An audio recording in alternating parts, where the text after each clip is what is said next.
ஒரு 30 நாள் 20 நாள் கீரையில கிடைக்கிற சத்தை நீங்க வேற எங்க இருந்து கொண்டு வர முடியாது. கரோனா காலத்துல மிக அதிகமா வித்து தீர்த்த மாத்திரை என்ன தெரியுமா? உங்களுக்கு தெரிஞ்சிருக்கும், சிங்கோவிட். நேற்று பேப்பர்ல வந்திருக்கு. நேற்று பேப்பர்ல உலகத்துல இருக்கக்கூடிய எல்லா, அதாவது இந்தியாவில் இருக்கக்கூடிய, இந்தியாவில் அதிகமா விற்கிற மாத்திரை வந்து டயபெட்டிக் மாத்திரை. அதை விட அதிகமா வித்திருக்கு சிங்கோவிட். டேட்டா போட்டிருக்கான். ஏன் தெரியுமா? பயம். எப்படியாவது இந்த ஜிங்க் சத்து, விட்டமின் சி சத்து, விட்டமின் டி எல்லாம் வேணுங்கிறாங்களே, அதை மாத்திரையா போட்டுருவோம் எல்லாரும் போட்டிருக்காங்க. அதே ஜிங்கு, அதே செலினியம், அதை விட அதிகமா இருக்கக்கூடிய கனிமச்சத்துக்கள் நம்ம அரைக்கீரையில, பசலைக்கீரையில, முருங்கைக்கீரையில கொட்டி கிடக்குது.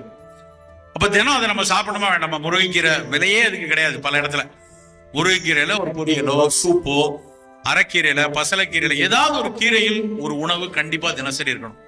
பழங்கள், அது மாதிரி பழங்கள் இல்லாமல் ஒரு நாள் கடக்க கூடாது. எவ்வளவு